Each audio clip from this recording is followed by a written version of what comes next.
If trouble comes in threes, then what'll be the next global market to melt down after the U.S. and Europe?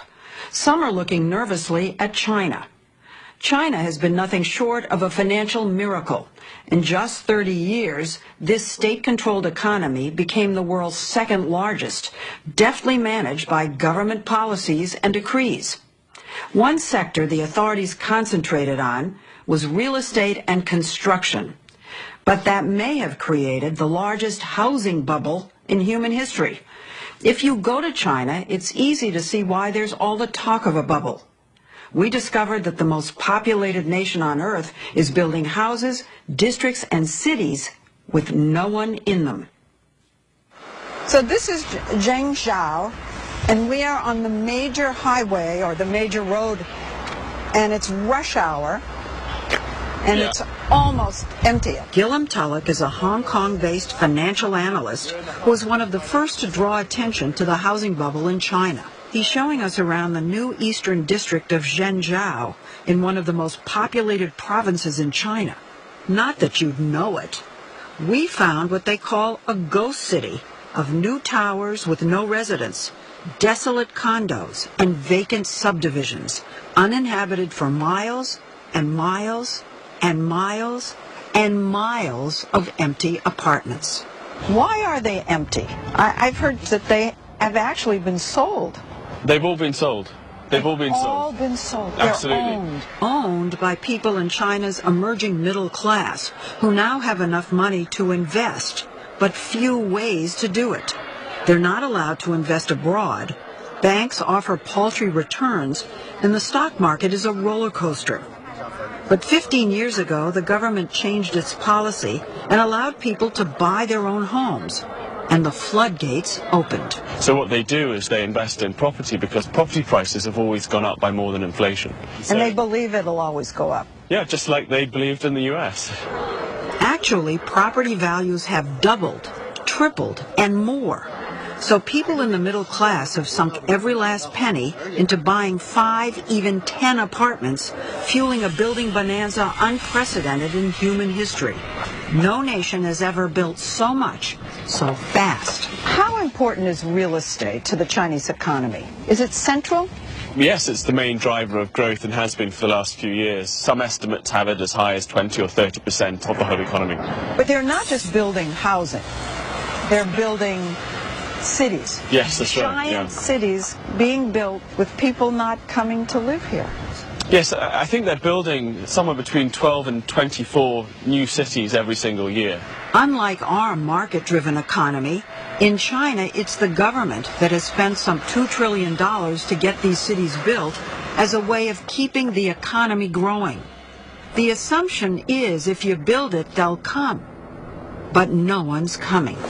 This is really completely, totally empty, and it goes up. Gillam took us to this shopping mall that's been standing vacant for 3 years. Can I find this all over China? Yes, you can. They've simply built too much infrastructure too quickly. But I see KFC behind you. Yep. I see Starbucks over there. I see some other very recognizable American franchises coming in here. Yeah.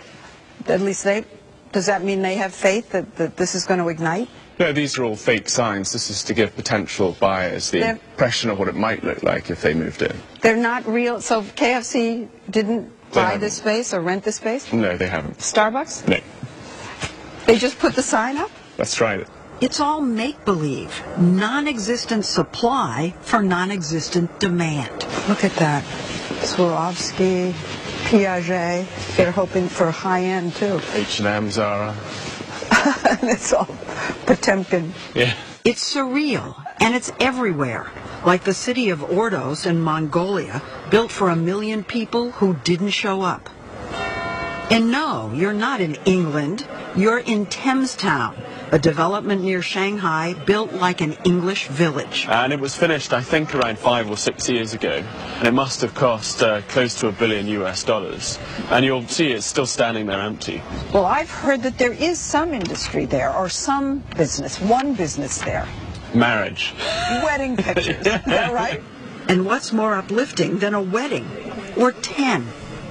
You can see these empty developments on the edge of almost every city in China. What about the idea that China is urbanizing? People are flooding into cities, or want to anyway, from the rural areas, by the hundreds of millions. Yeah. And that this really is a smart move, build the housing to accommodate the urbanization process. Well, so people are being moved into the cities, but that doesn't necessarily mean that they can afford these apartments, which, cost $100,000 or whatever. I mean, these are poor people moving into the cities, so they're building the wrong sort of apartments. And what's worse, to build all these massive cities, they've had to tear down what was there before, clearing rice fields and displacing, by some counts, tens of millions of villagers. On the edge of Zhangzhou, Gilliam and I came upon a strange sight. I'm just watching what they're doing. Do you have any idea? I think they're trying to recycle the bricks. These villagers are salvaging what's left of their homes, bulldozed to make room for more empty condos, already encroaching in the distance. There are all these empty apartments over here. Can they conceivably move into those upscale places? Most people in China live on about or less than $2 a day, and these apartments probably cost upwards of $50,000 or $60,000, so it's very unlikely. What will happen to them, do you think? They'll be forced to relocate somewhere. I have no idea where they'll go. These are the immediate casualties of the building boom. And there's another problem. Analysts warn that all this building has created a bubble that could burst. So if the bubble bursts, who's left holding the bag? There are multiple classes of people that are going to get wiped out by this. People who have invested 3 generations worth of savings, so grandparents, parents and children, into properties, will see their savings evaporate. And then of course there's 50 million construction workers who are working on all these projects around China. The prognosis of a bubble about to burst isn't only coming from financial gloom and doomers. We heard it from the most unlikely source. Are you the biggest home builder in the world? Yes, I think maybe. You may be. Yes, only the quantity, not quality. Wang Shi is modest, but his company, Vanke, is a $53 billion real estate empire building more homes than anyone in China. He was born on the front lines of communism and joined the Red Army, but he secretly read forbidden books about capitalism, so that when China liberalized its economy, he rushed to the front lines of the free market. Even he thinks today's situation is out of control. Are homes in China too expensive today? Yeah. Here's a number that I saw. A typical apartment in Shanghai Uh-huh. cost about 45 times the average resident's annual salary. Even higher. Even What does higher. that mean for your economy if it's just too expensive for the vast majority of people to So buy? I think that dangerous. Dangerous. That's the bubble. So I think that's the problem. Is there a bubble? Yes, of course. There is a bubble, Yes. and the issue is, will it burst or not? Yes, That's the big yes. issue. If that bubble, that disaster, If it burst. it burst, that disaster. To try and prevent the disaster, the Chinese government decided to act. Heard of their one-child policy? Since 2011, China has had what amounts to a one-apartment policy, where it's very hard to buy more than one apartment in major cities. Because of this, prices plunged. The bubble was being tamed. And yet, the taming was creating all kinds of unintended consequences. Are many developers in debt? So yes. And are many stopping development in the middle of projects because they don't have the money to go forward? Yeah, that's a problem. Yeah. That's a huge problem. A problem because the slowing down of construction led to a downturn in the overall economy. Unfinished projects dot China, and not just apartment buildings. Look at this. Can you believe it? Analyst Ann Stevenson Yang, who has traveled across China, showed us a giant project, all but abandoned, in the port city of Tianjin, with concrete skeletons as far as the eye can see.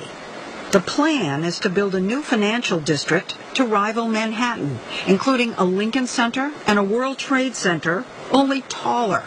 but it all seems frozen. There's supposed to be a Rockefeller Center here. I hope they have a Christmas tree, too. Skating rink. City officials told us everything stopped because developers want to build all the facades at once to match. But on the ground, we heard a different explanation. Workers told us that many of these buildings haven't had any work done on them for weeks, months, as if the developers just don't have the money to go on. It's true. You see that happen first. The migrant workers will go home. That's often the first sign that the debt crisis is starting. The debt crisis. Well, when you stop paying your bills, then everything stops.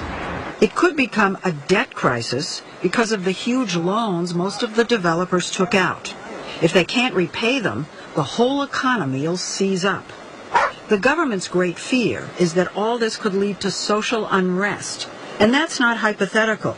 Last year, when home prices fell, it infuriated all those owners of multiple dwellings who watched the value of their nest eggs plummet. And there's already been some demonstrations over real estate around the country. Yeah. Have you had demonstrations against your showrooms anywhere? Your company? Often. So often, Wang Shi shudders to think what would happen if the bubble actually burst. If that bubble breaking, that maybe, who knows what will happen? Maybe that, maybe I answer, maybe next Arabic Spring. Arabic Spring. You mean people coming out and demonstrating? Mm-hmm. A lot of economists say that it's too big for even this government to control. Uh-huh. I believe the top leaders have the enough smart to deal with that.